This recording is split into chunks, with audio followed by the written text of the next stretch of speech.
So I made a video for design thinking for architecture students primarily, and I was really surprised to see the kind of response it got. It got it got way more views than any of my other videos have got so far. And the minute I uploaded it, within 5 minutes, I had like some 7 to 8 views. I know it's a very small number for most of you guys out there, but but believe me, whenever I upload a video, I have to share it at so many different platforms. Then I get some small amount of views. Otherwise, it just sits at 0 views. But this video was working other way. So I just thought that I should talk about design and architecture a little more. And it had been a very long time since lockdown. I haven't really been teaching architecture, so I thought I should take this opportunity. And also, those of you who I have taught, who've studied under my guidance, know that I always used to have a lot of disagreements with a lot of people around me in the studios and the institutes. And here I think I'm gonna be totally free from all those restrictions, and I can say and talk about design just the way I want to. And that in itself is a huge sense of freedom and relief for me. So I'm pretty excited to start talking about these things. I've devised a set of lectures, and I want to run through it step by step. I'm going to start from something very basic, which is like what is design, what is architecture, and then I'll start building up from there on. But today I'm not even going to do that. Today I'm just going to talk about what an architecture degree is all about, and why I believe it is one of the best courses that we have out there, and how you can utilize it to its maximum for your own benefit. So an architecture degree, as it happens in India, as most of you would know, is a 5-year degree course. And a lot of people think that it's too long a degree to pursue and it takes a lot of time. By that time, you can easily have a BA in any stream and have a master's degree by the end of it as well. By the way, I'm bad at introducing myself, and I assume that most of you out there might not know who I am. So let me quickly introduce myself as well. My name is Rahul Saini. I have a bachelor's degree in architecture and a master's degree in English literature. I have practiced architecture for I think around 15 years or so, and then the construction and the whole idea of dealing with contractors and all those teams got a bit too much for me, and I kind of did not have that kind of patience. So I shifted toward academics. I started teaching. I started doing my own research, which I'm still to take anywhere, which I'm still to finish and really make them useful for anyone else. Apart from that, I have been writing. I'm essentially a novelist. I have written 6 published novels, and the next one should be out this year sometime soon. I think I'm expecting it to release in the spring of 2021. So you can check out my books. All of them are very much there on Amazon, and I would love to have your opinion on my books as well. So getting back to the idea of an architecture degree, a bachelor's degree in architecture, and why I think it is one of the best and the most fabulous courses that you can pursue in today's date. Because back in the day, let us talk about maybe 30 or 20 years back, the career options and career choices were very limited, and you either had to become an engineer or you had to become a doctor, and that was basically it. There was nothing more that you can do beyond that, and moreover there were no career opportunities as well. But times have changed, and we have come a long way from that setup. The problem that today's youth faces is the biggest challenge for them is that they are so confused. They don't know what to do with their lives, and I think architecture course is just the right course for such people, because this course will give you such a wide variety of subjects to study during the 5 years that it is a very fat chance that you will actually understand what you want to do with your life and what career you want to choose for the rest of your life. I'll dwell on this. I'll just explain this a little further. So when you're studying architecture, you need to understand the aesthetics aspect of it. You need to understand the technical aspect of it, which will be the structures and all of those things. And then you would also need to study the psychological aspect of architecture, how to understand people and how to design for them. After that, you also need to start learning the collective behavior of people. You need to have some kind of understanding of sociological aspects and so on and so forth. So what happens by the end of it is that you end up learning aesthetics, you end up learning some kind of technical scientific things, and you end up learning about quite some subjects from humanities. Now, this in itself, according to me, covers almost everything apart from medical sciences. So it's such a good exposure. And as I've already stated before so many times, I'm a firm believer that if you understand how to design one particular thing, you will be able to design almost anything, provided that you have an open mind and a will to research on the things and to find out its details, the thing that you want to design. This thought process of mine primarily comes from the inputs that I've got from my teachers when I was attending college. I was very fortunate to have some kind of interaction with the dean of my college back then, Mr. M. Rana, who had the fortune of getting trained under that one legendary godlike architect who we know as Frank Lloyd Wright. So and I particularly found this whole idea very thrilling because by all means Rana sir must have learned quite some things from Frank Lloyd Wright, and now he was teaching all those things further out to us. So indirectly, I was getting all those inputs from Frank Lloyd Wright, who we keep reading and studying about in the history books all the time. So that was quite a thrill for me as well. And Rana sir always used to tell us that architecture is not just a profession; it's a lifestyle, and he would always encourage us to keep exploring things as much as we wanted to. And he used to tell us that, people, the students of this college, they have not just ended up being architects, they have done so many different things. We have people who have become dancers after finishing their degree courses. We have people who've become paragliders after finishing their degree. We have actors. We have so many other things. Now they have a writer also who's come out of that college. So that's that. Now coming back to the idea of what all you learn.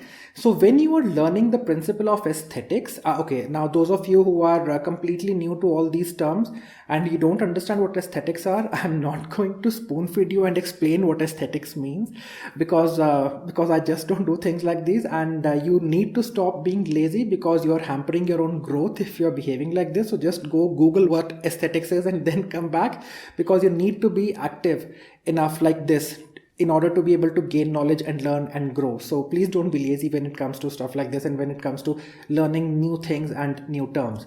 So if you understand the basics of aesthetics, you can apply those basics first of all in architecture. Interior design is a field which is very closely integrated to architecture, so that happens by default.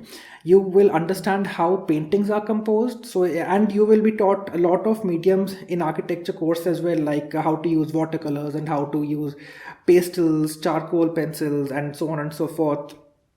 So you will be gaining all those skills as well. So paintings there, sculptures are there. You will be making some sculptures also as a part of your first year curriculum. Generally it happens in most of the colleges. You will understand how photography is done. Photography again is one course which generally is offered as an elective in most of the colleges, and even if it's not, you will understand what good photography is, because you will be made to study art in any way. And then you will also be able to understand music in some senses. So if you understand the ideas of aesthetics, you can actually go out and do all these things. I remember one of the design problems that we had in first year in our art and graphics course was to design a magazine cover. So there you go, like automatically I was getting exposure to commercial design and graphics as well. So all of that will happen in this course. Then if you have a very strong technical bent of mind, there was one subject which I never really understood properly and which I found extremely challenging, which was structures and strength of materials and theory of structures and all of that. So if you have a very technical civil engineer kind of a mind, that can be another specialization that you can go for, and you can have a career there. Then in the senior classes, you will need to have a thesis, you will need to write a thesis report, and then you will need to write a dissertation as well. And then there are sometimes certain seminars also that you need to prepare. So you will also be taught how to write. Now I have gained a master's degree in English literature after I finished my course, but that's because I wanted to write fiction. If I was to stick to architecture journalism, I was equipped enough already to go ahead and start a career as an architecture journalist already. So that's another career option that you have right there. And if I talk about my own batch from college, most of the students from my batch have established themselves very firmly in so many other fields which have not direct connections with architecture. I would say there's a friend of mine who runs this studio, and he produces these amazing graphics which he frames and then he sells them off. And I'll share a few samples of his art here, and I'll share a link to his website in the description as well. There's another friend of mine who is an architecture photographer who, after her degree, went on to NID to pursue a course in abstract photography, and then she's been running her exhibitions, and then she is also into a few projects which are very strong environmental concerns for her, and they are her passion projects. So there's another friend of mine who became a shoe designer, and then of course we have urban designers and urban planners who branch out of this. These are people from my own circle. Now, if I think of other people who I know who have gone out to pursue careers after an architecture degree or in the middle of their architecture degree, if you know Aishwarya Rai was training as an architect in JJ School of Art and Architecture in Mumbai when she shifted and started her career in modeling. I think Hitesh Deshmukh is also probably an architect. I'm not too sure. I've never followed him as an actor. Arundhati Roy, as we all know, is a graduate from SPA Delhi, and she is one of the most identified and acclaimed authors of the world that we have today. And she also finished her degree as an architect before she started writing. I had the fortune of meeting her, and I have to say she was one of the most down-to-earth people that I've met. I was expecting someone who would be very serious and serious, because the kind of writing that she does, it comes across that she would be someone who would always be very concerned about all the seriousness in the world and all of that. But when I met her, she was such a fun person. It's not even funny. And I can keep going on and on about Arundhati Roy. I'm a huge fan. I got all the books that I have of her signed by her, and it was wonderful meeting her. Anyway, so another architect who has studied architecture, then moved on to have a career in another line. So there you go. So if you think you have a thing for fine arts, if you think you have a thing for music, if you think, and again, talking about the career choices that I have made and the things that I have tried, just after I finished college, I started painting. I'll show some samples of my paintings as well. I'll share them in this video. I had an exhibition in Gurgaon after that, and then I also went and worked in the film industry for a very short period, and very quickly I realized it was not the world for me. So then I realized that writing was what satisfies me the more, and then I came back and I started writing again. So, summing it all up, I think these are the reasons why I think an architecture degree is the best possible degree for all those people out there who want to explore their options, and who want to understand what is it that they're actually passionate about, and then build a career in that particular field. But one thing I will just warn you very strongly before you start thinking about picking up an architecture degree, and that is, it is the most difficult degree that you can think of which is out there. 5 years are not going to be easy. They're going to be the toughest 5 years of your life when it comes to your working schedules and the kind of effort that you put in. You will have sleepless nights one after another for weeks probably, because you will have your big submissions, and again, most of my students would know that how hard I make them work, and if they show some kind of interest, and if they show some kind of ability, I just completely take them over, and I make them work, and they explore their potentials which they didn't even know they had. So it's a very, very, very strenuous course. It's a 5 years degree, and I remember when I was in college, throughout the year we just didn't know what was happening in the rest of the world. And it was only after the year ended and we got those 2 years of the 2 months of break that we got for the summer vacations. It was just that break period, and then we were off to college again. And those 2 months essentially, I used to spend sleeping because I was so exhausted and tired after the whole year that I had no energy to do anything else.